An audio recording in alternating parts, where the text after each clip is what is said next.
एकनाथ शिंदे यांच्या बाजूने मनिंदर सिंग आणि इतर जी काही टीम आहे, महेश जेठमलानी आणि इतर जे ज्येष्ठ वकील आहेत त्यांच्या वतीने ही जोरदार अशी काउंटर त्या कपिल सिब्बल यांच्या युक्तिवादाला केला जाण्याची शक्यता आहे। युक्तिवाद जसा झालाय तसा प्रतिवादही तितक्याच ताकदीने होण्याची शक्यता आहे। निवडणूक आयोगाच्या वतीने, विधानसभा अध्यक्षांच्या वतीने सॉलिसिटर जनरल तुषार मेहता यांच्याकडून युक्तिवाद केला जाण्याची शक्यता आहे। आज कपिल सिब्बल यांनी पुन्हा एकदा विधानसभा अध्यक्षांनी कशा पद्धतीने घटनात्मक मूल्य आहेत ही पायदळी तुडवले आहेत याचा युक्तिवाद करायला सुरुवात केलेली आहे आणि त्यासाठी त्यांनी अनुसूची 10चा संदर्भ दिलेला आहे। विधिमंडळ पक्षापेक्षा राजकीय पक्ष या दोन्हीमध्ये जो निर्णय दिलाय तो कशा पद्धतीने चुकीचा दिलाय यावरती त्यांनी बोट ठेवल्याचं पाहायला मिळतंय। सुमित, भरत, आपण पाहतोय की कपिल सिब्बल यांनी जोरदार युक्तिवाद केला, त्याच्यानंतर आता शिंदे गटाकडनं या युक्तिवादाला कधी सुरुवात होणार आहे आणि शिंदे गटाची काय बलस्थानं असू शकतात या युक्तिवादासाठी?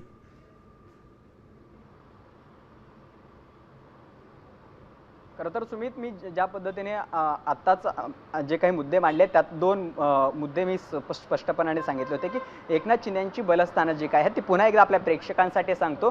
त्यातलं पहिलं जे बलस्थान आहे एकनाथ शिंदे यांच्या शिवसेनेसाठी, ते बलस्थान म्हणजे त्यांच्याकडे सध्या आमदारांचं विधिमंडळातलं बहुमत, विधानसभा अध्यक्षांनी दिलेला निर्णय, निवडणूक आयोगाने दिलेला निर्णय, या सगळ्या बाजू आहेत त्या प्लस पॉईंट आहेत एकनाथ शिंदे यांच्या शिवसेनेसाठी। दुसरा महत्त्वाचा मुद्दा, एकनाथ शिंदे यांच्यासोबत ज्यावेळेस बंड झालं त्यावेळेस 31 आमदार होते, मात्र त्यांनी 22 जून रोजी त्यांच्यासोबत या आमदारांच्या संख्येत वाढ झाली आणि या आमदारांची संख्या 39 वरती गेली, म्हणजे 2/3 संख्याबळ हे त्यांच्या बाजूने गेल्याचं पाहायला मिळत होतं। त्याचाही संदर्भ, त्याचाही युक्तिवादामध्ये फायदा हा एकनाथ शिंदे यांच्या वतीने केला जाण्याची शक्यता आहे। तिसरा महत्त्वाचा मुद्दा की निवडणूक आयोगाने त्यांना पक्ष आणि चिन्ह जे दिलं त्या संदर्भात सुद्धा तो प्लस पॉईंट एकनाथ शिंदे यांच्या बाजूने असू शकतो। आणखी एक महत्त्वाचा मुद्दा या सगळ्या केसमध्ये आहे तो म्हणजे 19 जुलै रोजी एकनाथ शिंदे यांच्या वतीनं निवडणूक आयोगापुढे जे काही पक्षाची घटना मांडण्यात आली, उद्धव ठाकरेंचा त्यांनी हुकुमशहाचा उल्लेख केला, या सगळ्या काही गोष्टी आहेत यावरतीही त्यांच्याकडून मुद्दे मांडले जाण्याची शक्यता आहे, युक्तिवाद केला जाण्याची शक्यता आहे। अशा पद्धतीने एकनाथ शिंदे यांच्या बाजूने हे काही बलस्थानं असतील। खरं तर सादिक अली केसमध्ये मूळ राजकीय पक्ष सर्वश्रेष्ठ असल्याचं सांगण्यात आलं होतं, मात्र त्यामध्ये संसदीय पक्षाच्या बाजूने त्यांनी, खरं तर सादिक अली केसमध्ये एक महत्त्वाचा मुद्दा आहे की त्या प्रकरणामध्ये त्यांनी निवडणूक चिन्ह गोठवलेलं होतं, मात्र संसदीय पक्षाच्या बाजूने त्यांनी निर्णय दिला होता। खरं तर या प्रकरणातही एकनाथ शिंदे यांच्या वतीने जसं कपिल सिब्बल यांनी सांगितलं की ती केस आमच्या प्रकरणाला आता लागू होत नाही, तशाच पद्धतीने एकनाथ शिंदे यांच्या बाजूने ती कशी लागू होते हे दाखवून देण्याचा प्रयत्न केला जाण्याची सुद्धा शक्यता आहे आणि ही सगळी बलस्थानं एकनाथ शिंदे यांच्या शिवसेनेची असू शकतात। तशाच पद्धतीने त्यांच्याकडून युक्तिवाद केला जाण्याची शक्यता आहे। मात्र सध्या जर आपण पाहिलं तर हे सगळं न्यायाचं तराजू आहे ते ठाकरेंच्या, कपिल सिब्बल यांच्या युक्तिवादामुळे ठाकरेंच्या बाजूनेच बऱ्यापैकी झुकल्याचं पाहायला मिळतंय। त्यामध्ये आता जे काही एकनाथ शिंदे यांच्या वतीने त्यांचे वकील मनिंदर सिंह, महेश जेठमलानी, इतर जी काही टीम आहे ती कसा युक्तिवाद करते, कोणते मुद्दे मांडते, त्यावरती हे तराजू कुणाकडे झुकणार आणि कुणाला न्याय मिळणार हे त्यावरून ठरणार आहे। सुमित, नक्कीच भरत, आपण पुन्हा एकदा आपल्या प्रेक्षकांना सांगू की सध्या आज शिवसेना पक्ष आणि चिन्हाबाबत पुन्हा एकदा सुनावणी सुरू झालेली आहे। यामध्ये अनेक महत्त्वपूर्ण मुद्दे ठाकरे गटाच्या वतीनं, कपिल सिब्बल यांच्या वतीनं युक्तिवादामध्ये मांडण्यात आलेत। राजकीय पक्ष हा विधिमंडळ पक्ष नसतो किंवा विधिमंडळ पक्ष हा राजकीय पक्ष नसतो, दोन्ही वेगवेगळं असतं। निवडणूक चिन्ह हे मूळ पक्षाचं असतं, त्यामुळे निवडून आलेल्या लोकप्रतिनिधींच्या संख्येवरून पक्षाची मालकी ठरवता येत नाही, हा एक महत्त्वाचा मुद्दा कपिल सिब्बल यांनी ठाकरे गटाकडनं मांडला आहे। तसंच शिवसेनेची जी 1999ची घटना आहे आणि 2018ची जी सुधारित घटना आहे यावरती देखील सुनावणी दरम्यान अनेक वेळेस चर्चा झालेली आहे। तसंच पक्षांतरबंदी कायद्यानुसार विधिमंडळ पक्षामध्ये जी उभी फूट पडते आणि शिवसेनेमध्ये देखील ती उभी फूट पडली होती, हा प्रकार बेकायदेशीर आहे असं देखील या युक्तिवादामध्ये अनेक वेळेस समोर आलं आहे।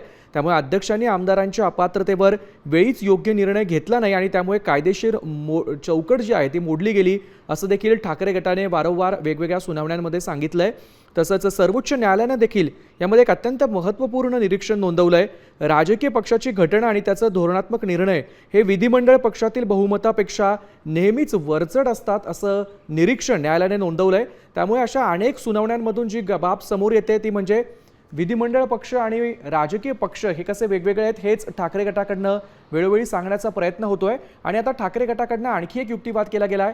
सुनील प्रभू यांनी जो व्हीप जो काढला होता त्याला अनेक आमदार हे उपस्थित नव्हते, त्यामुळे तेव्हाच ते अपात्र झाले होते असं ठाकरे गटाच्या वतीनं युक्तिवाद करताना कपिल सिब्बल यांनी म्हटलंय।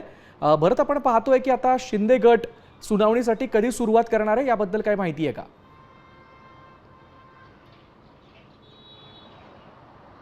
सुमित, खरं तर कपिल सिब्बल यांचा ज्यावेळेस युक्तिवाद पूर्ण होईल त्यानंतर सुप्रीम कोर्टाचं हे जे 3 सदस्यीय खंडपीठ आहे, ज्यामध्ये सरन्यायाधीश सूर्यकांत आहेत, न्यायमूर्ती जयमाल्य बागची आणि व्ही मोहना जे आहेत यांच्या नेतृत्वाखालील जे खंडपीठ आहे, या त्रिसदस्यीय खंडपीठाच्या माध्यमातून पुन्हा कपिल सिब्बल यांच्या युक्तिवादानंतर एकनाथ शिंदे यांच्या शिवसेनेला युक्तिवाद करायला संधी दिली जाण्याची शक्यता आहे।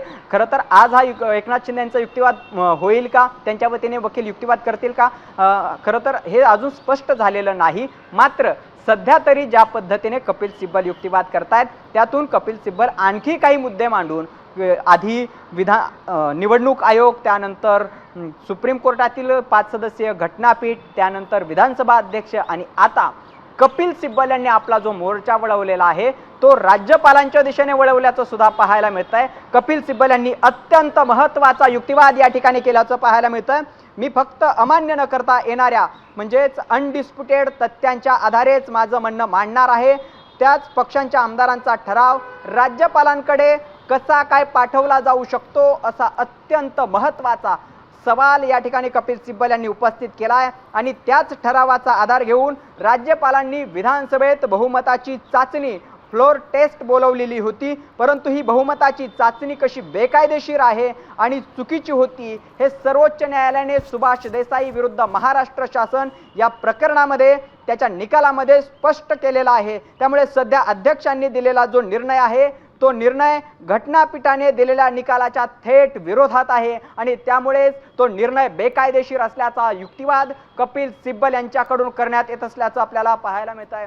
कपिल सिब्बल यांनी काही मुद्दे मांडलेले आहेत, त्यातला महत्त्वाचा मुद्दा आता त्यांनी आणखी एक नवं हत्यार उपसल्याचं पाहायला मिळतंय आणि हे हत्यार आहे राज्यपालांच्या अधिकारांच्या संदर्भातलं। त्यामध्ये राज्यपालांनी जो काही विधिमंडळातील आमदारांचा जो ठराव आहे तो राज्यपालांकडे कसा पाठवला जाऊ शकतो, राज्यपाल त्या ठरावाच्या आधारे विधानसभेतली बहुमताची चाचणी करण्याचा निर्णय कसा देऊ शकतात, असे अत्यंत महत्त्वाचे सवाल कपिल सिब्बल यांनी उपस्थित केलेले आहेत। आणि या प्रत्येक प्रश्नासाठी त्यांनी थेट संदर्भ दिलेला आहे 5 सदस्यीय घटनापीठ, ज्या घटनापीठाने राज्यपालांनी बहुमताच्या चाचणीचा म्हणजे फ्लोर टेस्टचा जो निर्णय दिला होता तो बेकायदेशीर असल्याचं म्हटलं होतं। आणि याचा संदर्भ घेत आता राहुल नार्वेकर जे विधानसभा अध्यक्ष आहेत त्यांच्या निर्णयावरतीही कपिल सिब्बल यांनी बोट ठेवल्याचं पाहायला मिळतंय।